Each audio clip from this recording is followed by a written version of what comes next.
Hi guys, it's like Carly. No, just joking. Anyway.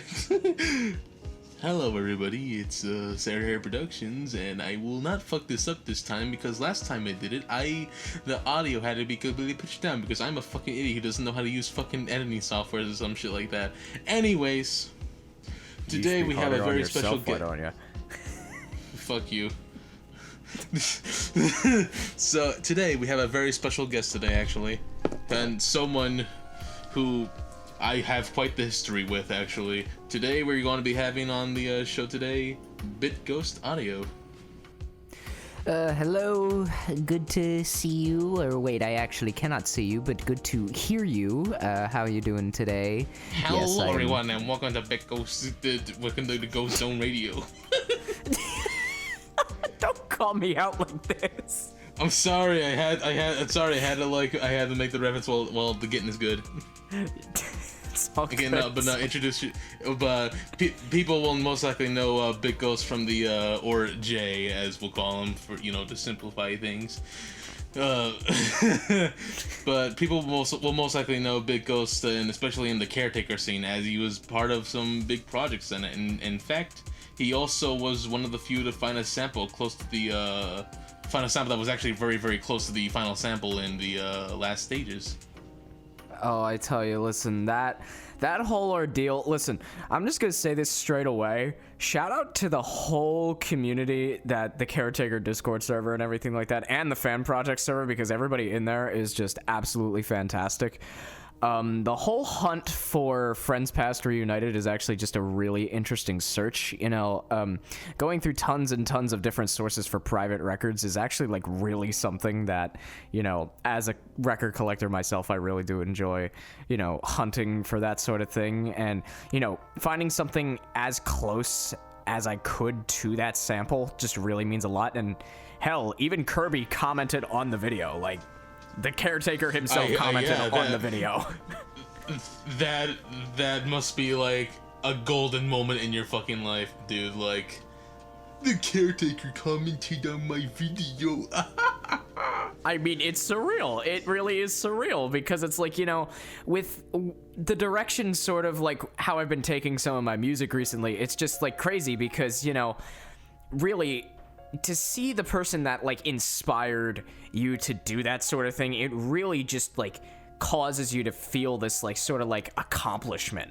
And here's to Kirby, hoping to get like hoping to actually get a photo of the record so we can actually hunt down the original source. I think we're getting close. We think that we have the choir, we think that we have like everything related to it, even the church that it was recorded in. But yeah, seriously, shout out to the Caretaker Discord. Shout out to the fan project people. Seriously, absolutely amazing. Really do enjoy their stuff. Absolutely love having them be there. If you actually want to ask more questions about that, you can, but I'm just going to stop rambling. And we want to talk about another like a goal you had set. You were featured in an Iceberg video. Oh, yeah, jeez, I was featured in an Iceberg video. You were featured. You had your video on the Caretaker Iceberg. Yes, my video was featured on the Iceberg. I wasn't credited though, but I did see. Yeah, obviously, but it was your video, obviously. Hey, listen, it just meant a lot. I mean, the views are still growing on that video. Like, hold on, I'll pull up my phone right now. Just to, like, at the current time of recording this right now, it's at 14K views. Like 14K. Yeah. It just hit like 14K. That's like crazy. Oh my god.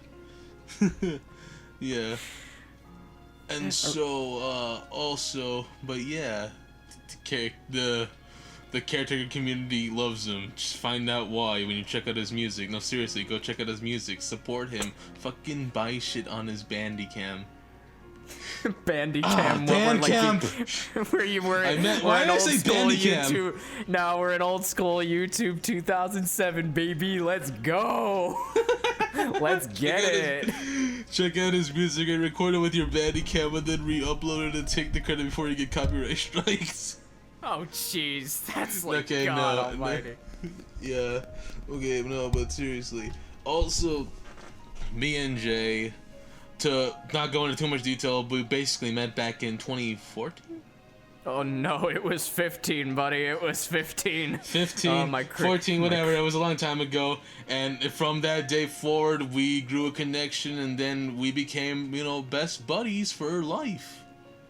I mean, yeah. Like it's, I've known this dork for ages. I even worked on like old projects, like really obscure really stuff. old, and some that has not even been released yet or talked about. Oh yeah, listen, like some of the old music that I have made is just, I'm legitimately looking at my iTunes right now. I'm seeing some of the old songs that I have made back in the day, and it's just absolutely insane just seeing all this, because that was 5 years ago.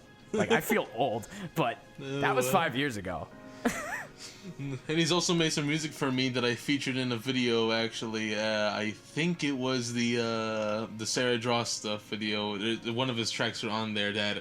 But one of those tracks have actually a pretty long, a bit of a lovely history, actually. It's one of my favorite tracks from his Dream Boy album. Oh yeah, Dream Boy EP. It will soon be an album because, well, I'll go into more detail about that like later on. But yeah, Dream Boy EP, absolutely fun stuff. Computer Matrix Lover. That track has like so much history to it. I mean, that was one of the big things from back in the day that like I made. I'm still so proud of that track to this day. Absolutely. I think, yeah. That demo is actually on YouTube. The first demo. Oh yeah, of course. Not the first demo. The revamped demo that I did before it became Computer Matrix Lover, that is on YouTube. The date on that one, 2016, like September 2016. Well, we will discuss more on that track later. It was made for a character I made. It is true. It is true. It's true. I might bring him back. Speaking of which, so it will probably fit the newer version of Computer Matrix Lover if that ever happens. I mean, hey, you never know. You never know. You never know. Absolutely. Okay, now on to the main set of the interview. You. Okay, I gotta stop being silly. All right, so the number one question: what inspired you, or like, what basically made you decision like, I'm gonna make music. I love music. I'm gonna start making music on my own. What's like the factor that made you want to pursue that as like a career? Oh, or jeez. little job. Yeah, this is a big one, so I hope you're strapped in. I'll try to give like a Spark Notes lesson on it, basically. So you know that way I don't like go into super long detail. But back in like I would say like 2014, I got into like specific artists like the Beatles and Michael Jackson a lot more and everything. I started hunting unreleased catalogs, and I pretty much started to just like realized that, oh hey, these don't sound in good quality, so I tried to clean them up. Newsflash, it was terrible. But pretty much when it came to that sort of thing, I started to clean up music, and I didn't really think that it was going to be something that I was going to constantly like do. It wasn't going to be something that I was going to make into a career or anything like that.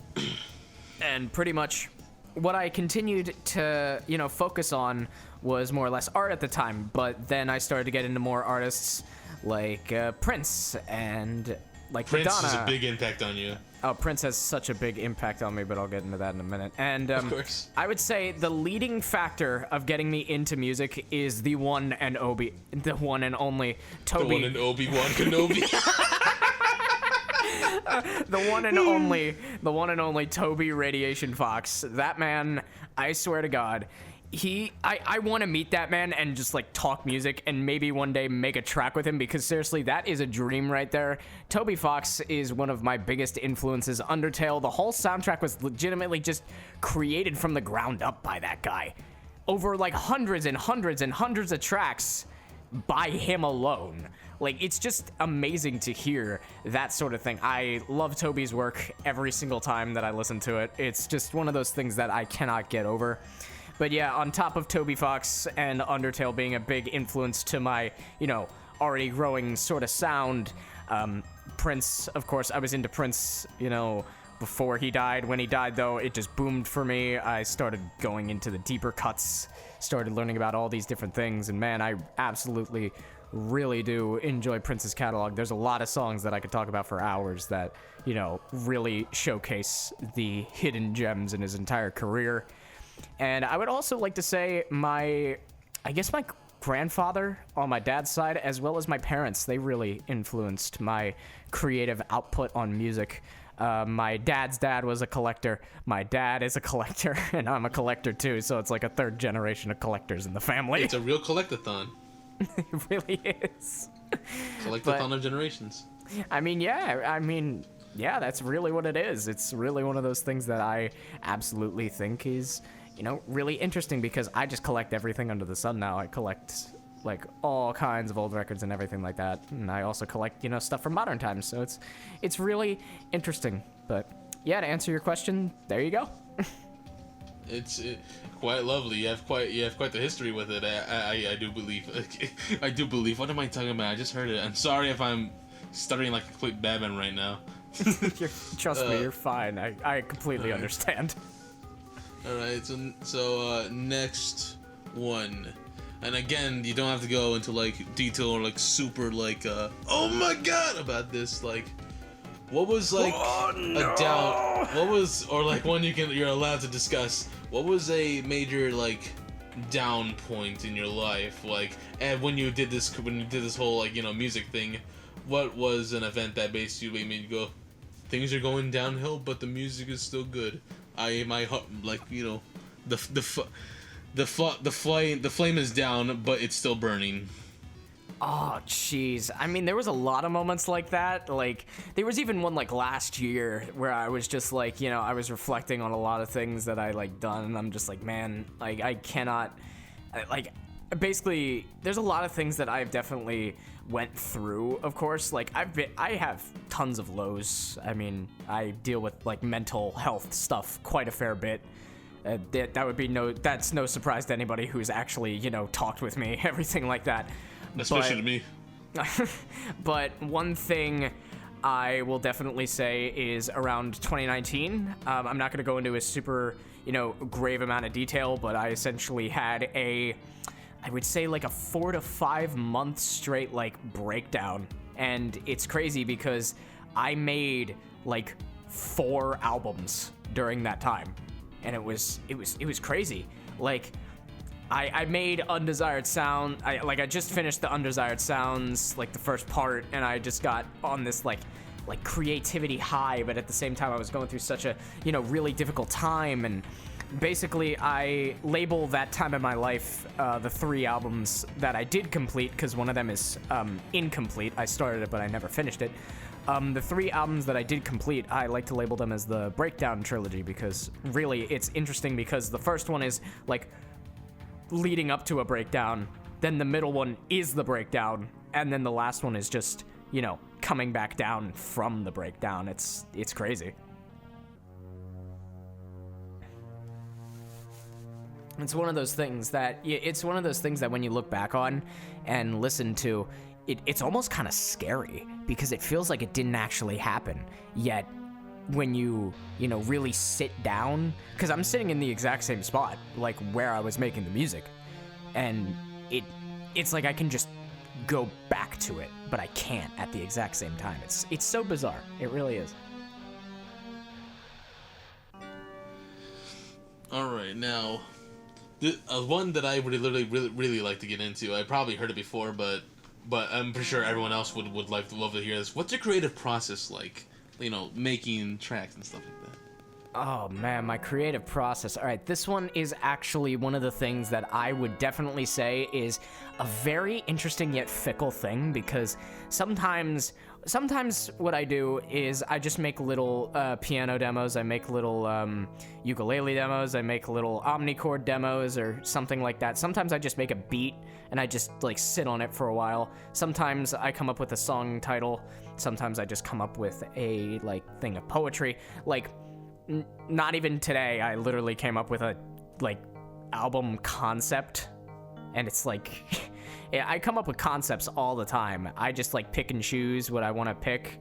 And if I'm feeling a specific thing, like take for example like a track like Plastic Love that I made back in like 2018, and I want to really like change it up and fix it, I'll be like, okay, well, what can I add to it? Like, what am I feeling today? And what am I feeling, and what does the song feel? I like to basically have, it's like, okay, I know what I feel, but what do I want the song to feel and portray? And I always do my best to, make the song in the way that I want to, because sometimes there's songs that I want to make, but I can't do it because I'm not in the right mindset to do it. It's just like making an art piece. You can't do it the exact right way unless, you're in the right mentality for it. Absolutely. It's one of those things, though. I definitely come up with a lot of poetry in my free time. I write poems for songs. I usually, base it off of the poem itself. I don't sing over my stuff. I mainly just make instrumental, but I always have a poem backstory for the tracks themselves, so. And more or less sometimes, too, what I also like to do, more or less, is sometimes I just go back at my old stuff, like old demos, and I really just clean them up. Like, I found a beat from, 2017 recently, and I cleaned that up, too. Like, that was fun. That was fun to clean. It's fun entering different eras of your music, so. I guess for my music process, unless you want super nitty-gritty anything else, I think that's pretty much it. Oh, lovely. Some people might not instantly get into your music, but what would you best describe the genre or the style of music that you make currently? Well, honestly, if I really had to give it some kind of style or name, the best way that I could describe it is something that Avi and Sarashu from the Steven Universe soundtracks actually labeled. Well, I guess it was mainly just Avi. I hope that I'm saying it right. Or Avi. I'm so sorry. I'm not good with pronunciations sometimes. No, it's all right. It's all right. But she labeled a specific genre of music digital fusion, which is essentially blending elements of different genres like jazz or anything like that with digital elements. So it has a lot of improvisation to it, as well as just this whole general vibe of a mixture of electronic and natural sound to it. So I really would say digital fusion, but I like to tackle really anything. I like to tackle ambient stuff. I like to tackle lo-fi. I tackle pretty much almost everything. Your ambient stuff is amazing, I will say, by the way. Thank you very much. I love my ambient works. They're very fun to make. They're very fun to make. Absolutely, and also your piano work. Fucking spot on. Yeah, Jay plays piano, and I find his piano style weirdly. I don't know how to describe it. It's very pleasing, and I don't think I've ever heard anyone play it like that before. Well, more or less, I taught myself. I got a keyboard and everything like that. And one thing that I do like to, bring up with piano, if anybody's just trying to oh, well, I want to learn, but I don't want to have a teacher or anything like that, I would literally just say find a keyboard and just mess around on it. See what, is really what you want to do. You can just mess around with different keys and figure out what sounds good and what doesn't. That's what I did for the last 5 years, and I'm playing songs like I'll See You Soon, which is on the Phantom's Prelude EP, one of my favorite piano tracks that I've ever made. I just mess around on stuff. A lot of my stuff is improvised, and that's not even a joke. I will say that right now. A lot of my stuff is improvised. I don't know how to read sheet music. I find the process to be okay, yeah, music has these sets of rules, but you don't always have to follow the rules. Music is supposed to be what you want it to be. It's one of those things that I definitely feel, music is what you want it to be, and you can listen to whatever you want to, because your personal music taste and what you want to do with music is your canvas. It's your canvas. It's like an art piece. And that's why I love so many different genres of music, because it's like an art piece. You get to see all these different types of art. Yeah, it's just one of those things that, really, really stands out to me as a musician.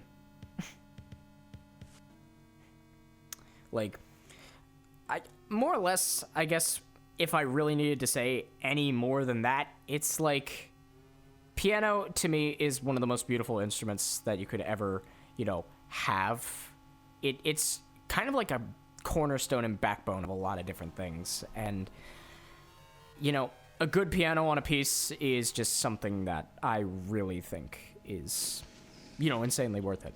So absolutely. And that applies to any genre. Yeah, really.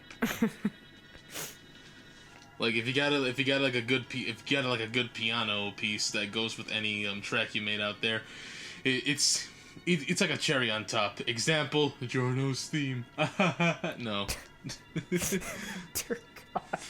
I'm sorry. I'm sorry. I gotta at least get run JoJo references to these things to make people watch it. I'm just joking. Anyway, brother, you're still trying to get me to watch JoJo.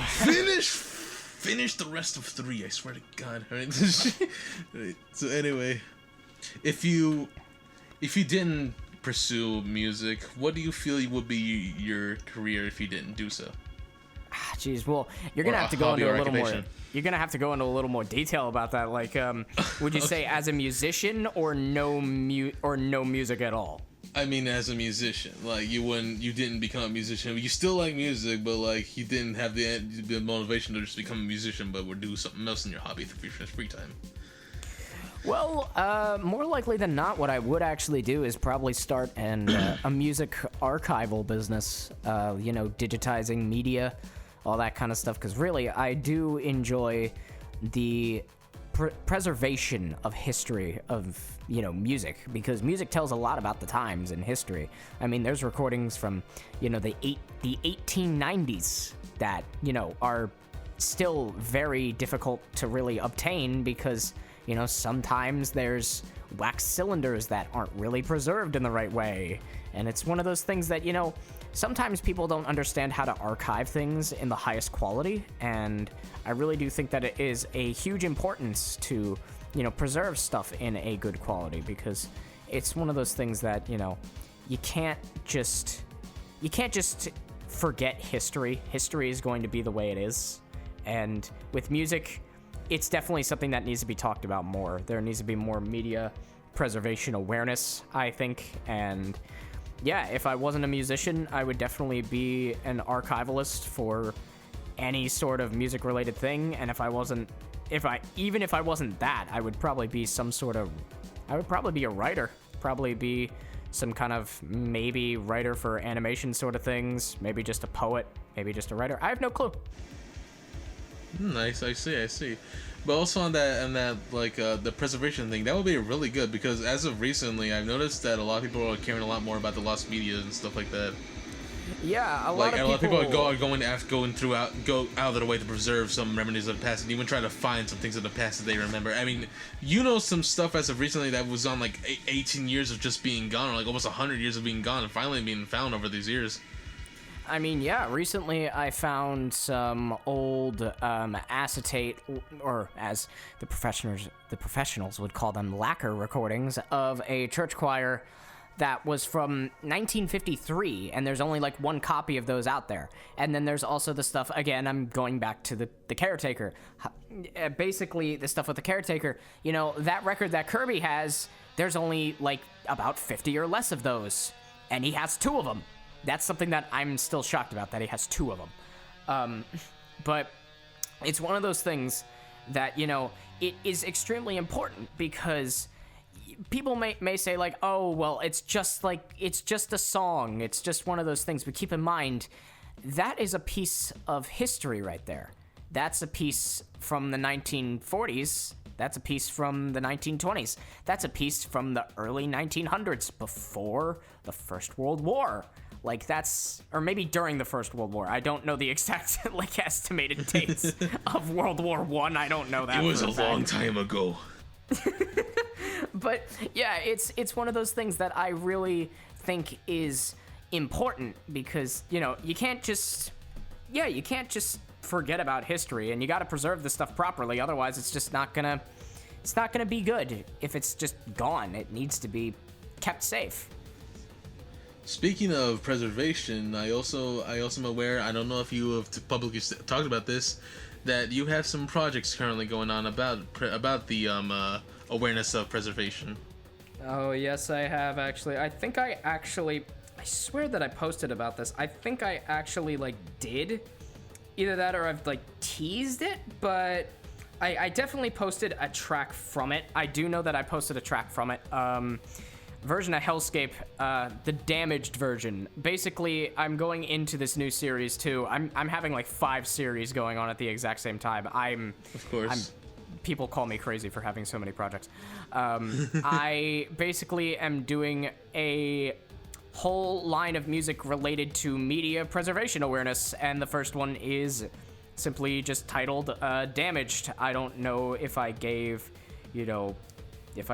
Sara Herrick Productions any unreleased background music. I probably did. You're probably seeing the labels of the tracks on the screen. Hopefully they're released. If not, you're getting some gems. But yeah, try to take out the vocals and try to clean this audio. yeah, try me. I tagged it. All right. But pretty much one of the things is relating to cassette tapes. I kid you not, I spent like 80 hours hand damaging a cassette tape just to get it to a sound that would have it sound like it has been through hell and back. It's one of those things that I really do think people are going to, really realize that, like, oh, hey, even if it's like mixtapes of like a radio show, or if it's like some songs that are like, oh, hey, I don't really know that one, it's still like something to be aware of, because if you don't preserve this stuff, it's not gonna last forever. Like, tape doesn't last forever, vinyl gets dusty and crackled and everything like that, and not to mention even newer forms of media.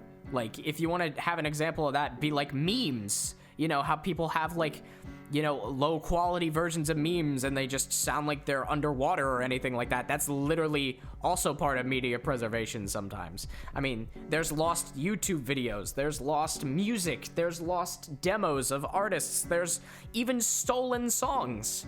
Like, so media preservation, I feel, is just still one of those things that needs to be brought up, and it needs to be relayed, because at the end of the day, it is a very important thing. And I'm excited for people to hear Damaged when it's done. Damaged is almost done. I just hope to actually, have the guts to put it out soon. Speaking of one of those series, you also say that you want to do something that has not been fully researched.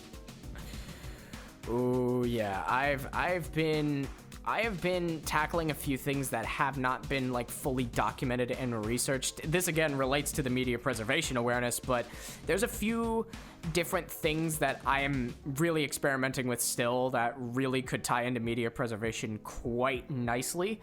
I won't give too much away, but I don't even think CDs are a good way to store media, but still, you better be safe how they're being handled and tackled, because even those could have issues. Just saying. Little tease. Of course. Little teaser. So also, speaking of series, I also would really want to hear more. If you've done more on this so-called project yourself, can you give us some insight about the No. Okay, well, that's some lost media for now. I'm just joking. Okay, people will figure it out when it comes out one day. Yeah. Also, I might actually ask you to cut that. Not gonna lie. All right. I'll just say, can you ask us about the, and then bleep, and then say, no. Yeah. Do that. Yeah. To you folks at home, you'll never know what it was. Okay, guys. So we just said something controversial. Hopefully we don't get canceled for it. Oh no, we said nothing controversial. No. Okay, no. Alright, so through making music, what's the best advice you've been given about the profession you go into? Honestly, if you really want my advice with music, I'd say take your time with it. Like, I know people sometimes get like really, really frustrated about music, and they're just like, oh, well, I can't do this, I can't play an instrument, I can't sing, I can't mix. Honestly, you need to take time at it. And I know that's something that, everybody sometimes says. It's like, oh, well, I've heard that like 20 times before from this person, or like, like one of those stereotypical keep going things. But really, as somebody who's worked on this stuff for 5 years now at this point and continuously created, horrible songs. I made horrible songs. Like, I don't even like half the songs on the Dream Boy EP. That's why I'm, doing something with them. You basically don't discourage your old art, but appreciate your old art. Like, if you make like a simple song, just say, oh, hey, I made that. Then maybe go back to it later. Keep experimenting. That's the one thing that I always say. Experimentation in music is one of the best things you can do, because maybe you could come up with a new idea that nobody has tackled before. I seriously think that anybody, if they put their right mind to it, they could make an entirely new genre just if they tried hard enough. Absolutely. That is something that I genuinely 100% feel. It's just create. It doesn't even matter if it sounds like the best thing ever. Just create something. Just make something and call it your own and say, yeah, it may not be the best thing ever, but it's me. It's something that I made. This is me. That's what I always say with my music. This is me. Mm-hmm. And boy, does it have you written all over it.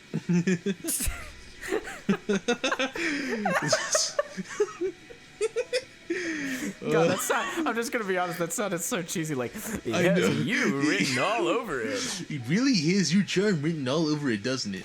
It really has Bitghost's charm all over it. Oh my god, name is Chills, and I hope you're enjoying my narration. I need to release the Big Brown soon. It's such a simple video. I have it somewhere. I didn't upload it.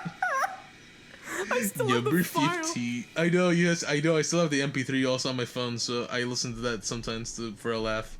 Oh Number 15, the Big Brown. No, alright, so. I can't believe I any hobbies or interests outside of music? Well, let's see. Interested hobbies outside of music. Again, I write. I'm really big into cartoons.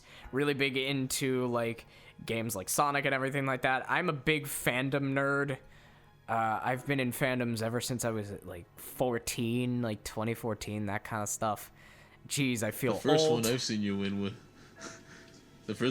in was in a South Park fandom. Oh yeah, South Park in its heyday, before it got serialized, mind you, before it got this whole thing of like, yes, we're going to have like a continuous story for every single season. Oh man, we absolutely loved the hell out of that show, to be honest with you.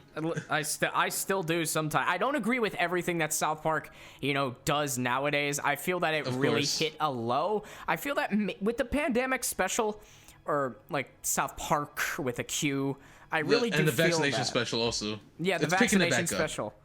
It's picking it back up, and I feel that it is a refresher that South Park has really needed for a long, long time.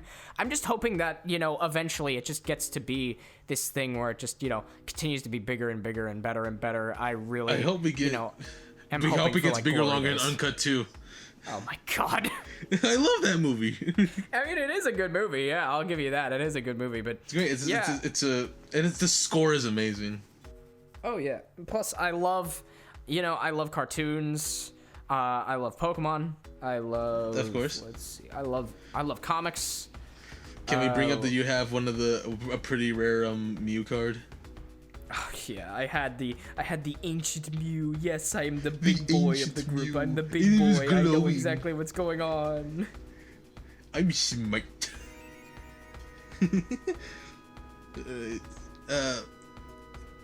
Can you go into your favorite artist, aka the other question?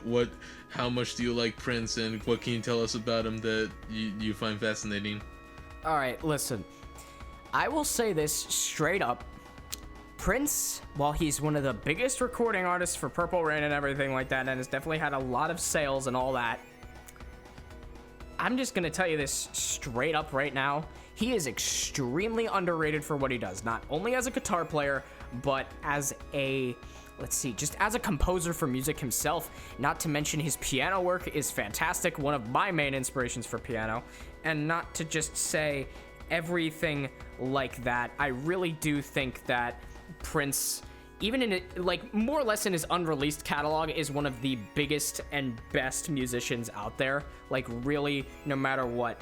everything, I just will always love Prince. I will always play Prince, even if I don't, like, have any mood for Prince, I will still find a way to play Prince. Or always just bring him up in conversation.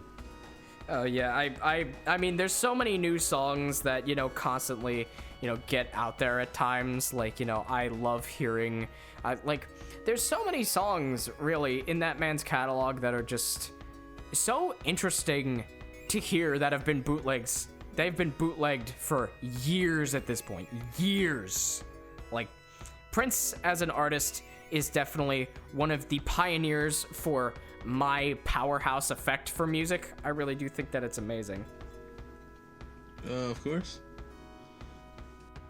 Like, I really do feel that with Prince, he was definitely one of those artists that could just, he could make anything sound good. He could make any genre sound good. And, he tackled so many different things in his career. He tackled, like, punk. He tackled, he tackled, like, more popish and slow sounds. He tackled, like, some sort of, like, new type disco sort of feel. He could tackle a lot of different genres in the first place. Plus, the guitar work on some of his songs is just absolutely beautiful. Really, one song that I know Sara Herrick Productions knows is Gold.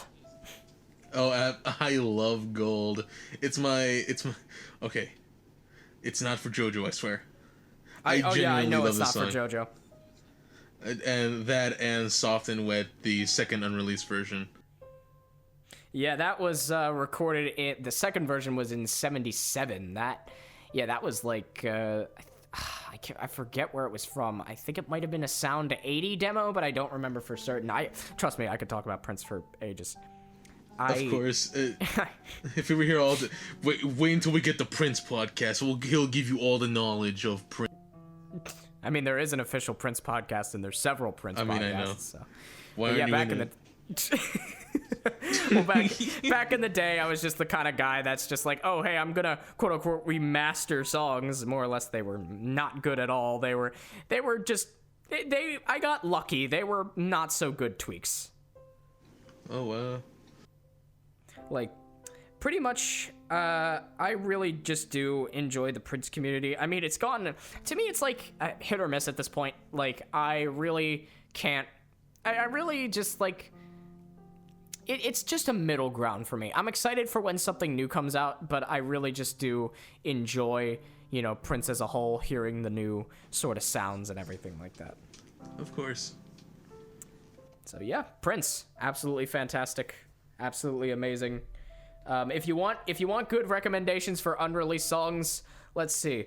All My Dreams, In a Large Room with No Light, The Grand Progression. Jeez. What else? Leaving for Vagina. New York. Vagina, definitely. That's off of 1999 Deluxe. Yes, that is an actual It's song. good. That and Little Red Corvette. I like them too. It's a very good track. Very good track. Pussy Control was remade into a JoJo song. Oh, another one. Bold Generation. Oh yeah. Love Bold Generation. I'm actually probably gonna play that as I make my dinner after this podcast is over. A podcast. Interview. Intercast. Intercast sounds disgusting. Yes, it does. Next question. Next question. Okay. Give me a bit. So, what? While we wait, hold on.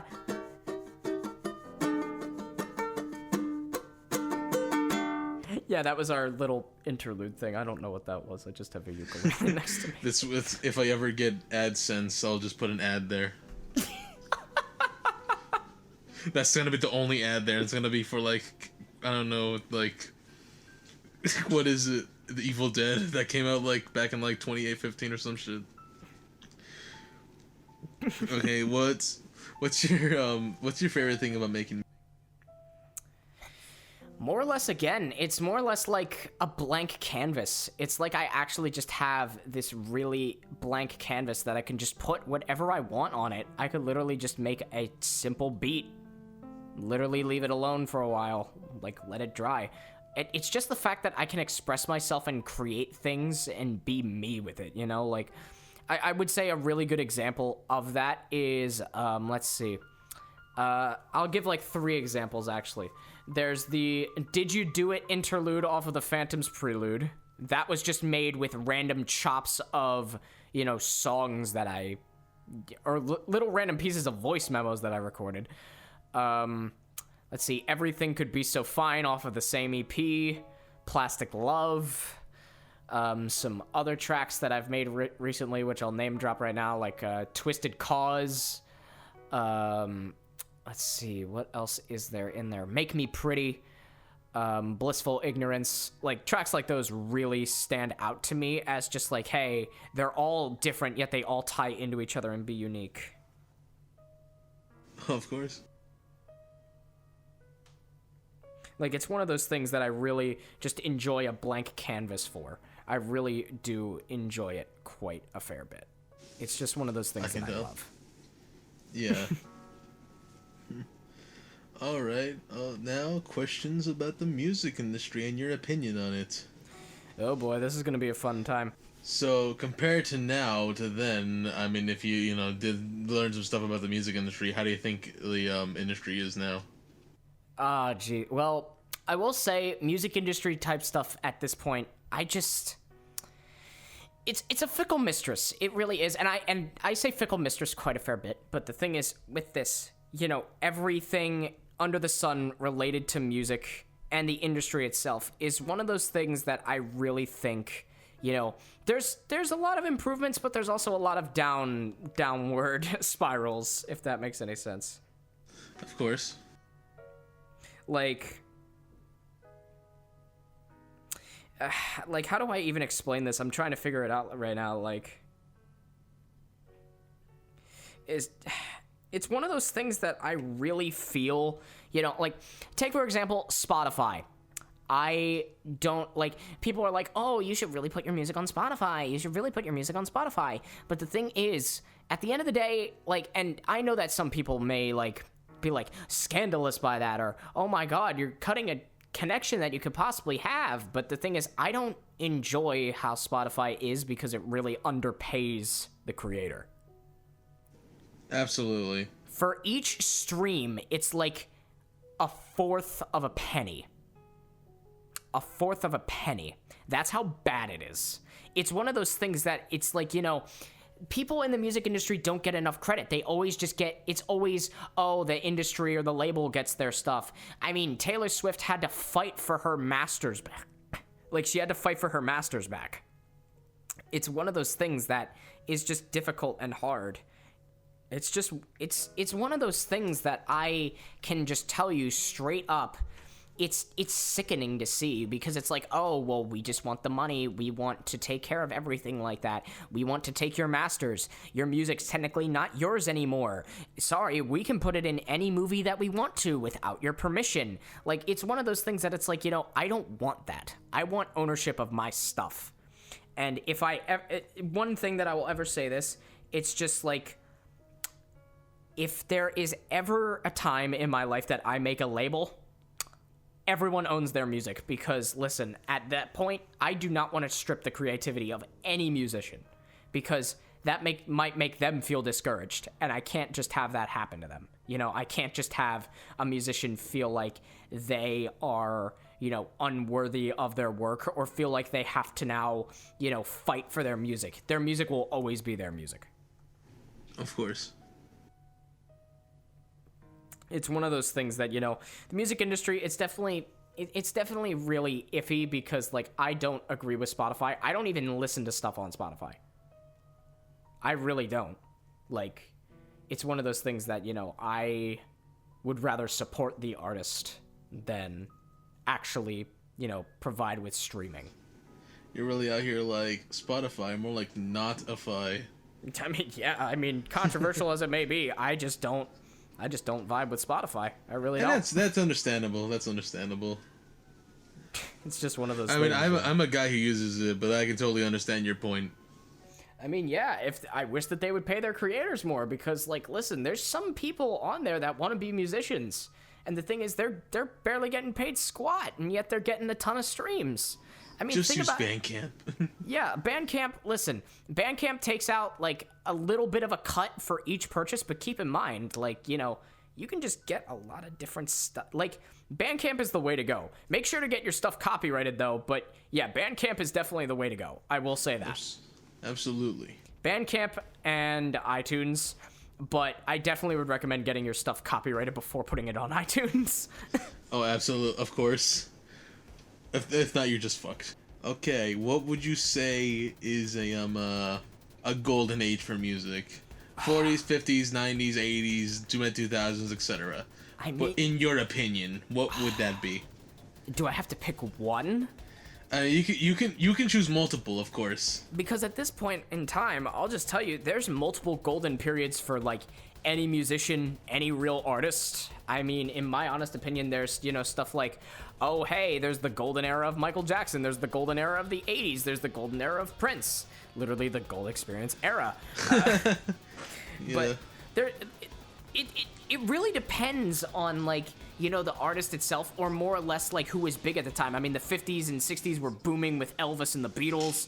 Then there Absolutely. Then there was the 80s that had Michael Jackson, that had Madonna, that had, you know, stuff like Van Halen, that had God rest his soul. Oh yeah, Eddie Van Halen. God rest his soul. Absolutely fantastic. Did you see they had like his guitar on like a display at like one of the like awards ceremonies or whatever? Oh wait, say that one more time. Like I forget, it was like a music awards thing, and they had like his guitar on display or something like that. Oh yeah, man. I tell you, Eddie Van Halen just absolutely Such a way amazing. to go, or like such a way to be remembered. Like holy shit, I love Van Halen stuff. I love hearing the early obscure like demos that they did, like first live appearances and everything like that. Really, it's just like, it's one of those things that I really enjoy.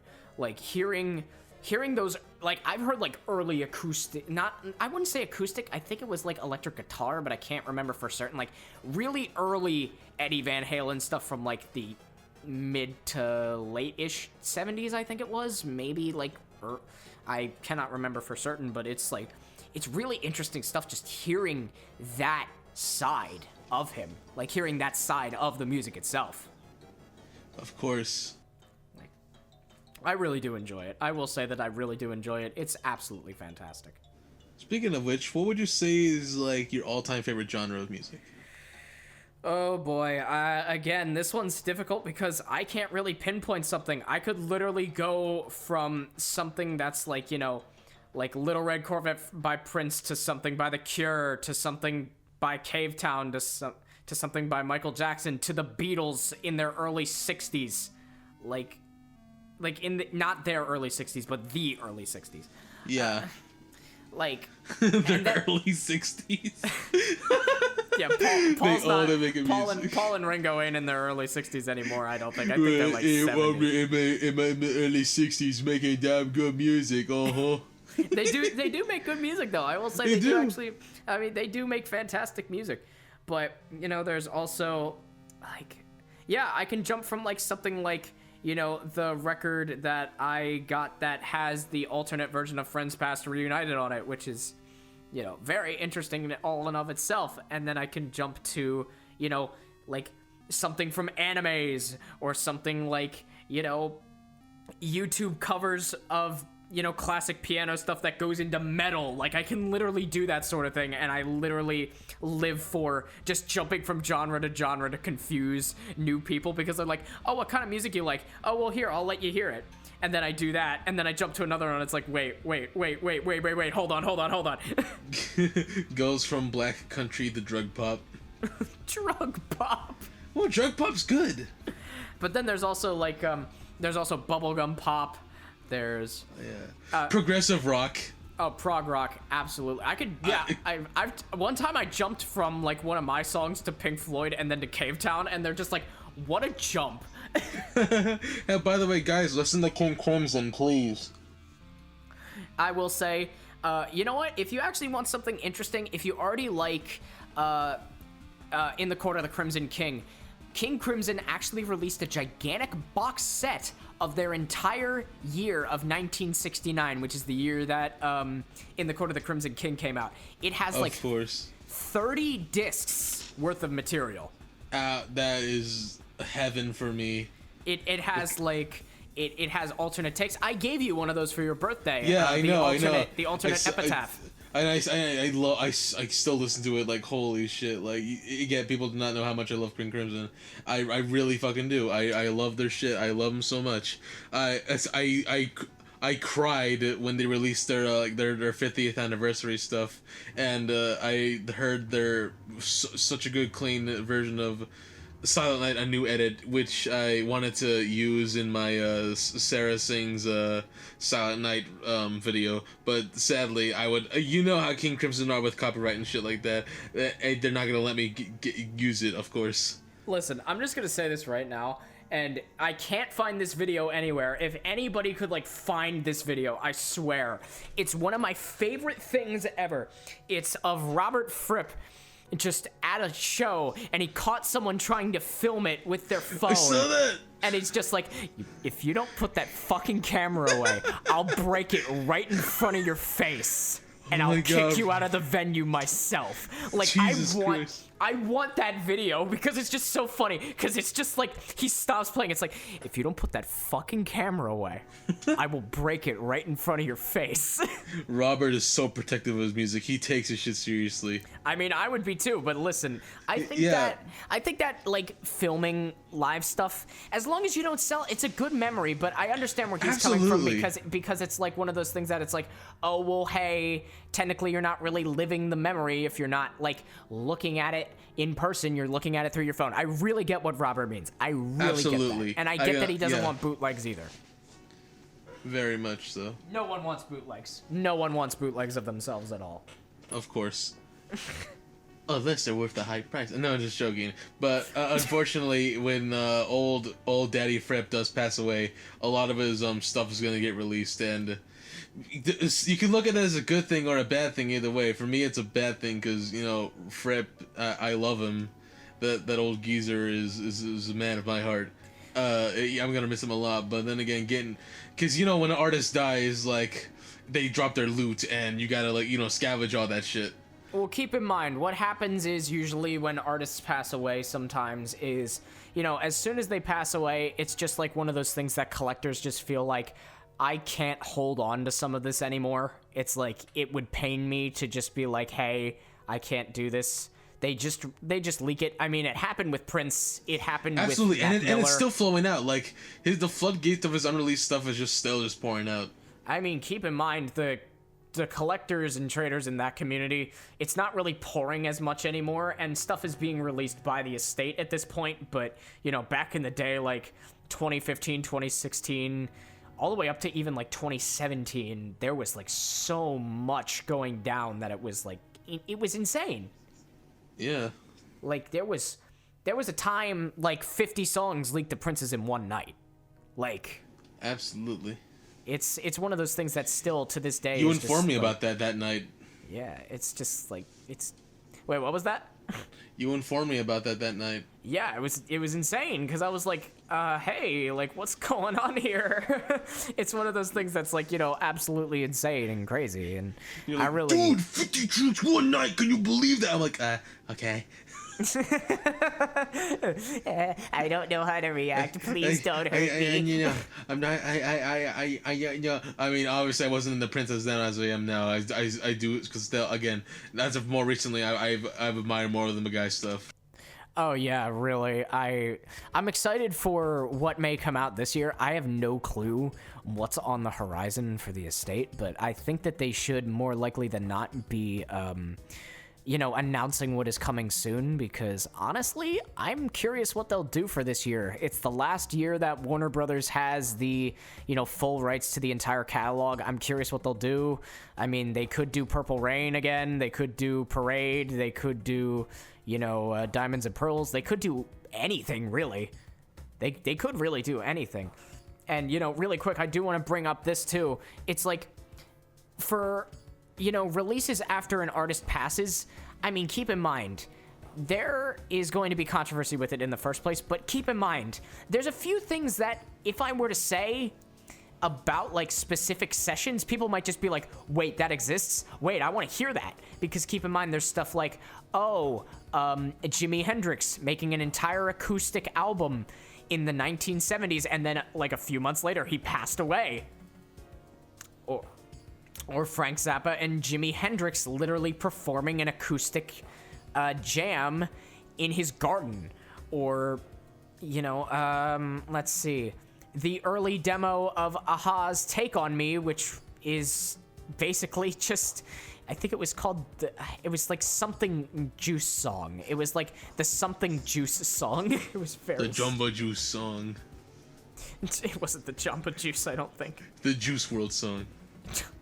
There's a lot of sessions from Juice World, too, that still get leaked out to this day. Like, of course. The man, Juice World, rest in peace. Seriously, absolutely fantastic man. Really, it died way, way, way too young. But I really hope that more stuff gets officially released that people really just don't know about. I'm not gonna cut this because I feel I have a this is my responsibility. I did want to make a joke about him passing away back then when it happened. You can hear it in my my leaving 2019 video. Because I like to always get on the topic and stuff like that. But again, it was just joking about his death. Obviously, it's way too soon. But I really do admire the man, and I and his stuff that just came out is just amazingly beautiful. I do it out of respect, even though it's not respectful. Yeah, there's artists like Little Peep and everything like that. First of all, Peep, I still miss Peep to this day. When it comes to Peep, I just miss Peep so much. I really feel that there was so much potential for Peep, and there was so much, influence that he could have made. He could have made such a serious mark on the industry, and he did, but if he just had a little more time, it would have been so much bigger and so much more impactful. And there's still leaks happening of Peep today, but I still hope that there's going to be some Little Peep stuff that actually gets out there, eventually. It's just one of those things that, it's like Mac Miller. I mean, Mac Miller, he had an entire, mixtape that he made before Faces called Balloonerism. And that actually, he said, leak that a year after I die, I think, or something. I could be getting my facts wrong or anything like that. But Balloonerism, I heard it in full, and it's absolutely fantastic. Absolutely. I love just rambling about unreleased music. It's so fun. No, well, it's fun to hear you talk about it. Because again, you're passionate about this shit. I love hearing from you, and I'm pretty sure the audience loves hearing it from you too. I'm pretty sure it relates to history. Yeah, I'm pretty sure this will make him check you out more. Check out your Twitter and your Instagram. My Instagram finger tap. Hi, Mouse Parker. Are you watching this? I miss you. I'm just joking. You think I should cut that out? Yeah, you could cut that if you want to. Okay, yeah, that's right. your choice. All right, noted. I'll just leave it. Just put a long bleep over it. No. Do you have any future autistic collaboration plans? Yes, quite a fair bit. I mean, a lot relate to the Caretaker Discord server at the current moment in time, which, speaking of which, Nowhere at the Millennium of Space, a modern version of the Caretakers Everywhere at the End of Time, sampling about 1960s music to about the 1990s. Very lovely stuff. It's really, really beautiful. I contributed a lot of tracks on there. The amount of time and effort that went into that is absolutely fantastic. I'll just tell you right now, seriously, if you haven't heard it, please give it a listen. It's really nice, but... yeah, I plan on doing a lot more collaborations. Some I can talk about, some I can't. One of which is coming very, very soon from the good buddies over at Seance. That is me and another buddy known as Ectoplasm. We are working on a little interesting project that's coming soon. If you want to check out just some stuff that we made to just have fun. There's the Soup of the Day track jams. Those are very fun to listen to. I believe you showed that to me. Oh my god, like one of the tracks I made is just called Fuck Off Martha, and it's it's a song that I made. Basically I found this old like Kmart tape that would play and everything like that in the store, and it had just a ton of different like Martha Stewart advertisements, and I was so sick of hearing them that I just made a track called Fuck Off Martha, and it's just funny. It's just funny. It's amazing. It's just funny. It really is just funny. It's not meant to be taken seriously. Like, I don't have any ill will. I don't have any ill will towards Martha Stewart or anything. I'm just like, You do. Like, I don't. You hate her. You have a poster in your room that has like a knife between her eyes. Hell no. Hell no. Yeah, I've been to your place. No, you have not. Okay, I have not. Oh, dear God. All right, so, and what would you say is your least favorite genre of music? That is, if you have a least favorite, or like you just hate some music in general. Could you repeat that one more time? Do you have like a least favorite genre of music, or like music that you don't like? Well, I hate to sound like stereotypical with it. Like, pretty much, I don't really hate a specific genre. I'm just not the biggest fan of like modern country, because keep in mind there's like old country that is really good, and I actually kind of classify sometimes like folk and, you know, country into the same like little bit. But the thing is, just some modern country, I feel it just sounds the same. Like, but I will appreciate the time and effort that it takes to make a track in modern country. Like, I'll definitely give that. Absolutely. It's really one of those things. I'm a guy who loves modern country, by the way. So our friendship is officially ended. This is our drama, guys. And just joking. Nah, I totally get it. And classic country is also good as well. Yeah, classic country is extremely good. I really do like classic country. You guys, you know Bryan Adams? No, wait, Bob Dylan. I meant Bob Dylan, not Bryan Adams. I am ashamed of you right now. Shut up. I am so ashamed. I'm ashamed of myself. I said freaking Brendan Urie was fucking the head guy of Mindless Self-Indulgence on my fucking Sarah Draws video. I was so pissed off that I said that. I said Jimmy Urine previously, and I'm positive that was the correct one, but no, my brain autocorrected to freaking Brendan Urie from Fallout, bitch. Excuse me. Is that not his band? No, it's Panic at the Disco. Panic at the Disco, Fallout Boy. They're all the same. Fuck off. No, they're not. Wait, watching get canceled over this. Hey guys, I think my Panic at the Disco and Fallout Boy is the same band. Changed my mind. Dear God, hold on. Knowing Anarchy Bird, he's gonna be on my ass about this. You're gonna get canceled. You're gonna get canceled. Shut up. You think this is funny? No. You think you're a clown? I am a clown. Do you think I'm amused by you? But alright, so what is an instrument you currently don't know how to play but would love to? Saxophone. Just immediate answer, saxophone. I don't care. No question there. Listen, I don't care what anybody were to tell me or anything like that. If I could learn a saxophone, I would in a heartbeat, because keep in mind, I don't care if it's difficult. I don't care if it's anything like that. Pretty much, I'm just saying at this point, like, I love the saxophone. I feel it is one of the most expressive instruments. Again, relating to Prince, Eric Leeds, the saxophone player, absolutely amazing dude. Hopefully I can actually talk with him one day. Absolutely incredible, saxophone work on a lot of different Prince songs. Really good stuff. Of course.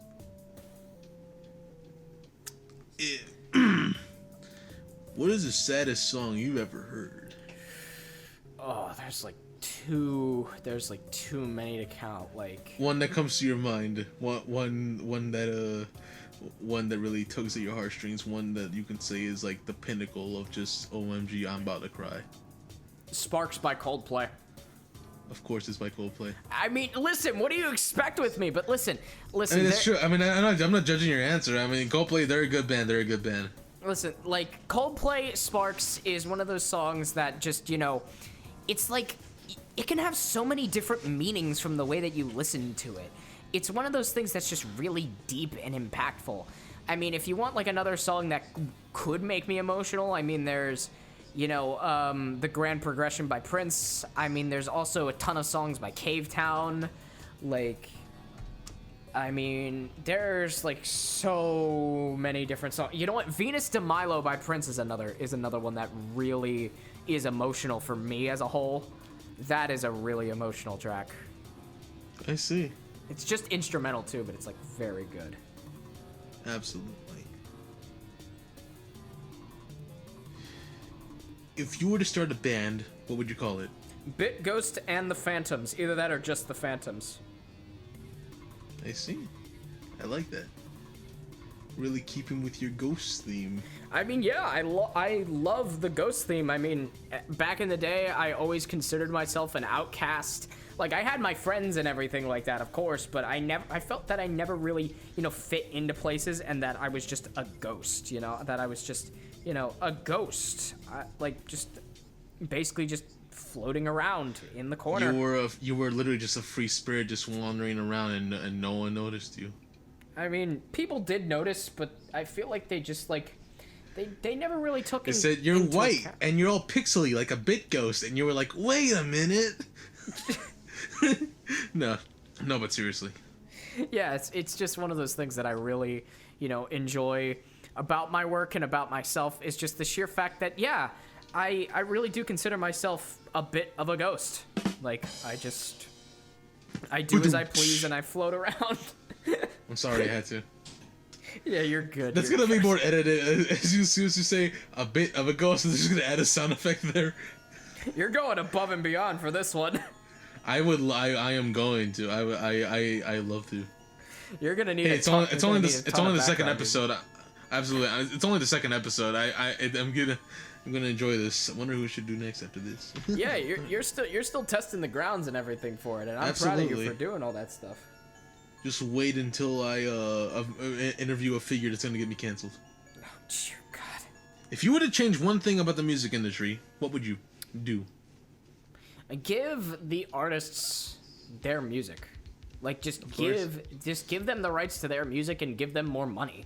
Like, I get that the music industry needs to be on its feet, but keep in mind, artists make a lot of their money off of touring, off of, you know, merch sales and everything like that. And it's like, oh, an album just got released, but it's like, oh, you can buy the new merch and you can buy the shirts and you can buy everything like that. I mean, keep in mind, the big way that artists used to make money was legitimately, and I kid you not, by touring.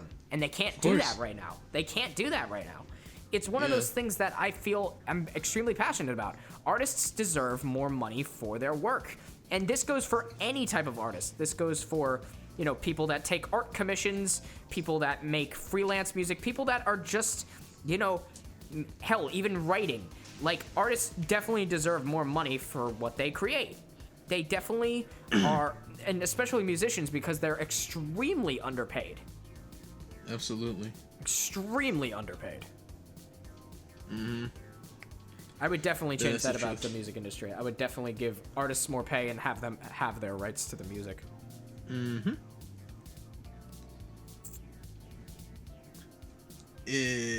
What was my next question? Oh shit. Where is this? Shut up.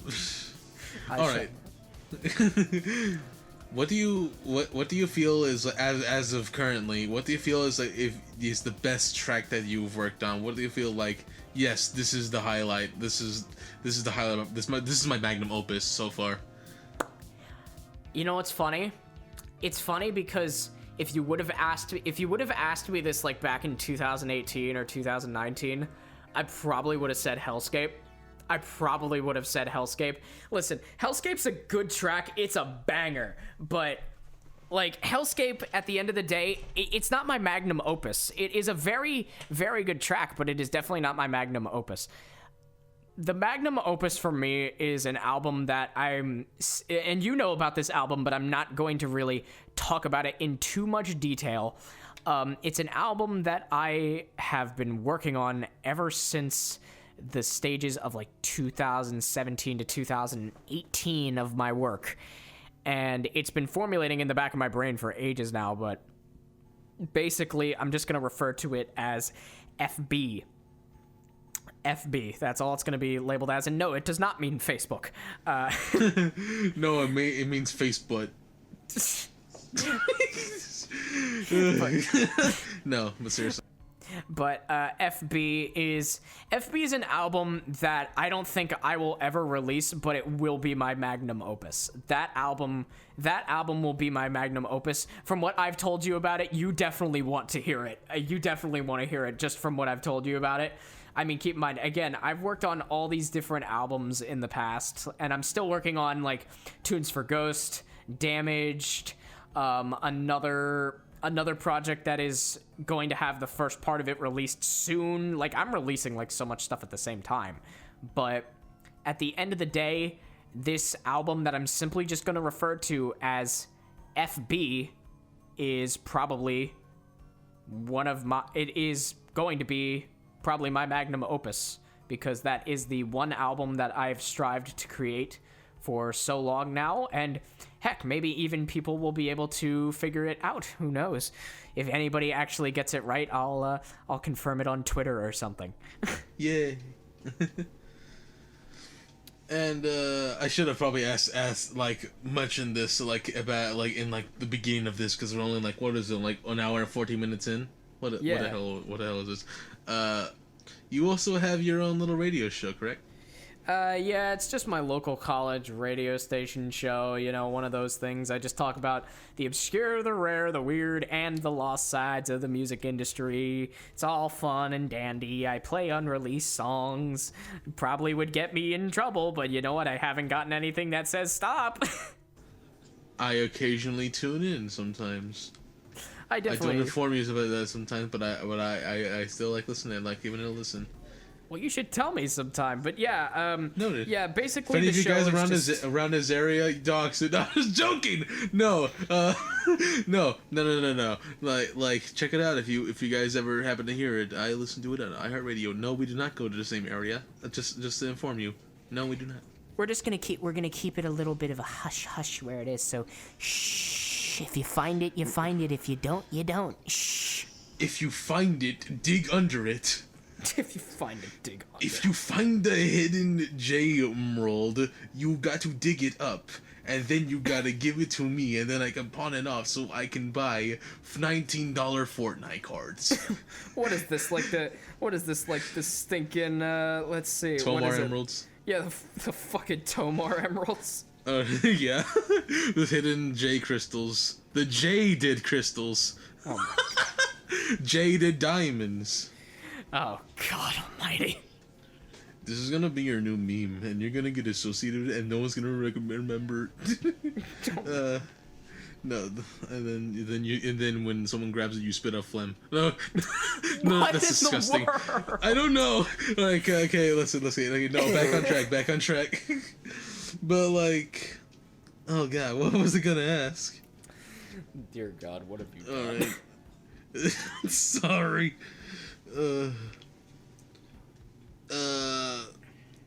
What would you feel if you're gonna explain your evolution in your style of music? How would you explain it? Very Toby Fox clone-like in about 2016 or so.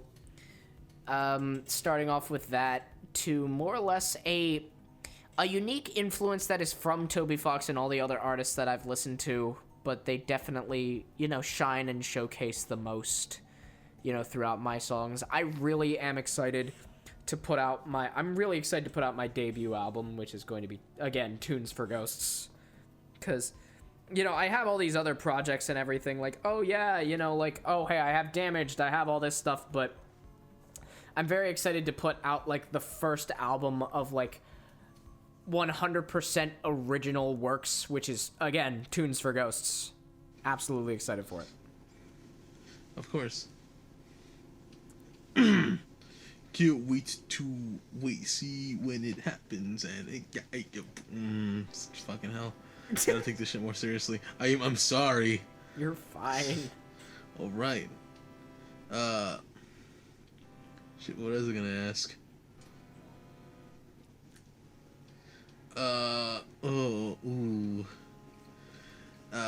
How often and how long do you practice making music or like playing piano and stuff like that? Well, I've been doing piano for almost 5 or so years now. I learned myself, taught myself, already said that, pretty much, but when it comes to like me warming up, I even record my warm-ups. Because sometimes, you know, you get a really good warm-up track, and then you realize, well, crap, I didn't record it, so what am I gonna do now? It drives me crazy. It happens all the time, and I'm just like, oh, that could be a good concept, and then I re-record it again, but it's not as good, and I'm just like, damn it, it wasn't as good, damn it. It drives me insane. Alright. So, if you had the job to, would you want to teach music? Honestly, yeah. If I had the ability, I would definitely like to teach music. I would definitely like to teach history of music. I know that there's college courses on, you know, teaching history of music. I definitely feel that I feel like I would do a decent job at it. I would do a good job, you know, representing old media, you know, showcasing all the different ins and outs of everything. And really, I just think it would be fun. Maybe one day I could be a music teacher. I have no clue. But Oh. yeah, maybe one day. Huh. Also, opinions on new music? You probably already said this, but I'm trying to get the questions out. New music. Let's see. I feel like you might be referring to like new or like popish sort of stuff, like, or the, you know, rap game, everything like that. And I will say, people sometimes do not give the new generation of music enough slack, because there is a lot of good stuff in the new generation of music. Like, there really is. That's understandable, but especially for me, like, I will not give new things a chance, because, like, I don't want to sound a boomer about this, but I do prefer the old stuff a lot more. Even okay, if some of the old stuff is... Shut up, you motherfucker.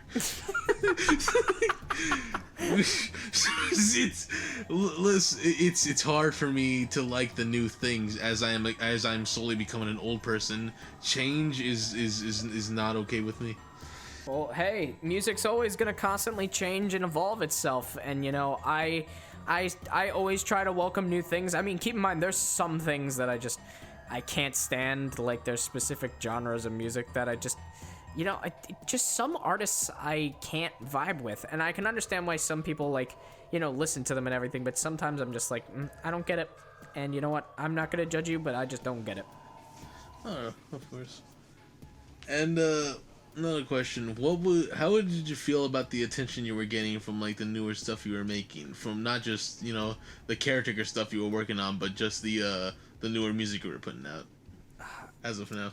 Honestly, I'm very happy with the reception that I'm getting with everything. I mean, you know, I'm a very, very small content creator. I have like 122 subs at the time of this. Like, my highest video besides, you know, everything relating to caretaker stuff is my track Plastic Love. And oh yeah, I like that. I'm very happy with Plastic Love. Plastic Love is definitely one of my favorite tracks of all time. I really do love Plastic Love. It means so much to me. Absolutely, of course. I love the positive reception I'm getting, and every time I just post something, I feel invigorated to keep making stuff. Everybody loves you. They commonly listen to the tracks and they go, "Oh, I'm gonna download this on the CD." I'm sorry. All right. Oh God.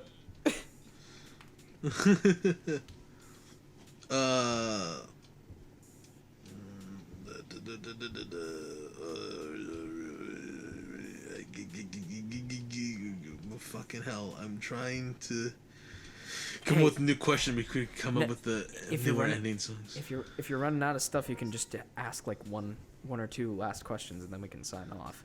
I'm trying. What?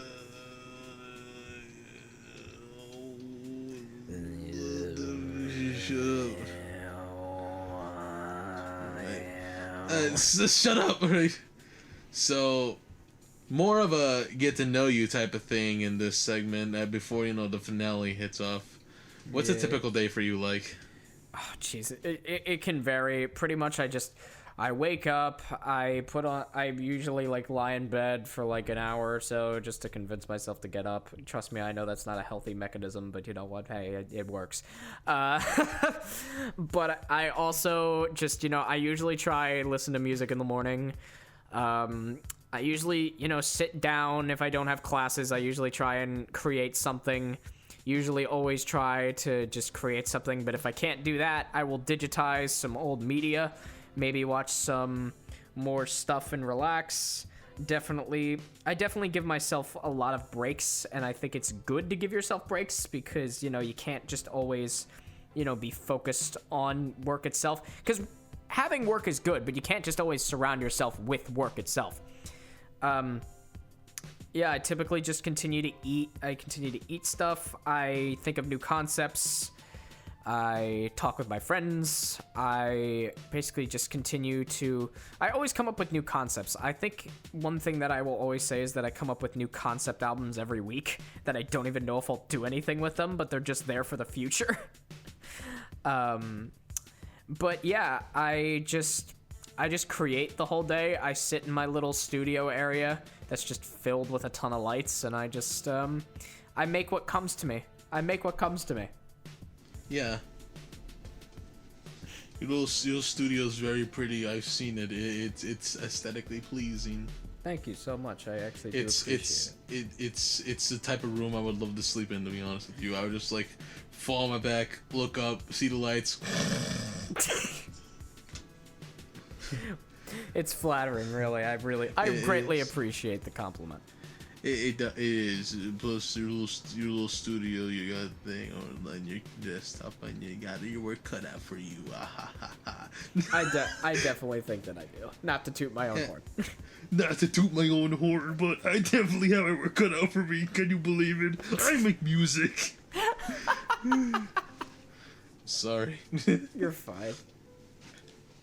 All right, another lighthearted thing is favorite video game. Oh, Undertale. Of course. Undertale and Deltarune, but if I had to pick something else, I mean, there's obviously, like classics There's like Delta-Moon, like Terraria. I love Terraria a little too much. Yeah, I sometimes when we're on calls, I can just hear him playing Terraria, and he's like, "Ooh!" Yeah, because I get pissed off. I easily get pissed off at the dang game. You're on expert mode right now or something like that. Oh yeah, it's my first time playing an expert mode game, and it's driving me crazy. And I just hear you just over the phone, just like. Well, I wouldn't say it sounds like that, but it sounds like that to me. Oh my god. Would you ever make music for a Friday Night Funkin' mod? Oh my god. I'm just saying. I mean, I'm working on a mod right now, and have you seen the last modding teaser? You notice there was a ghost as the girlfriend icon. Yes, listen, I'm just gonna say this now. In short, if you really want a complete and full answer for it, yes, and I'm already making something. Oh yeah, I helped him get his hands on the stems that was publicly released by Cool Sprite. Listen, those stems are fun. They're fun to play with. I'm upset there's no stems for the motherfucking tutorial level. I mean, somebody could probably just easily remake it, not gonna lie. I mean, yeah, I want to try to remake it, but it's not that easy. I think I probably know the exact drum set he used too, more likely than not. I know the drum set he used, and I used it for the freaking fucking. Shut up for it. But yeah. Sarah Power Girl. Sure. Wambo. All right.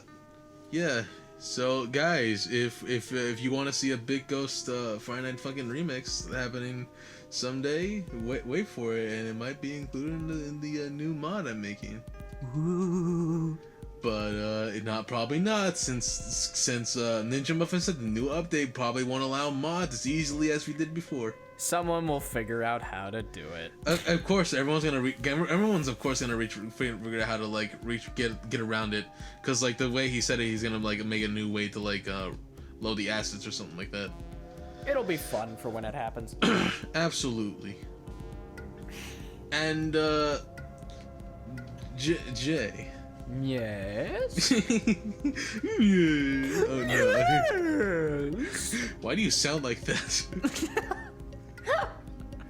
I don't know, man. Wait, he said I had a stroke. But yes, what is up? Okay, but oh, fuck, what was I gonna ask? I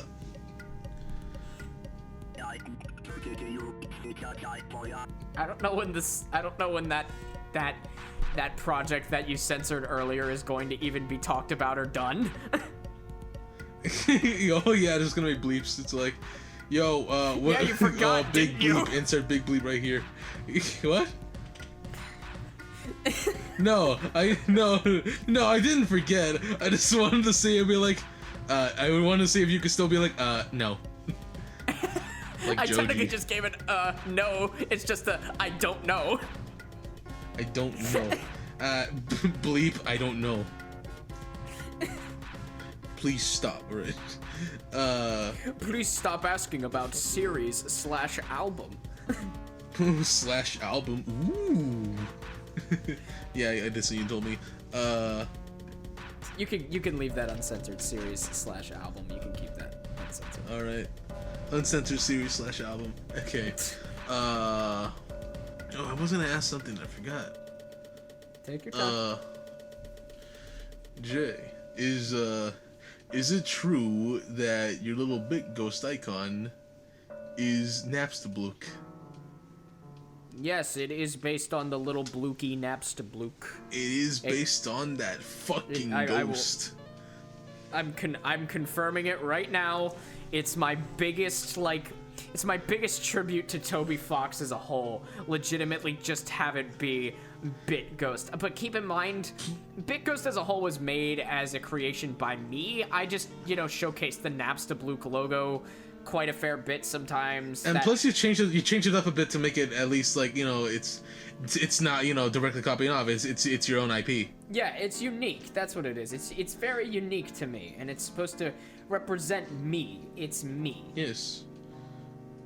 When will we get shirt designs or sticker designs? I honestly can't answer that for you. Well, I will make them for you. You seem as if you will. Are you sane? I am not. I cannot answer that for you.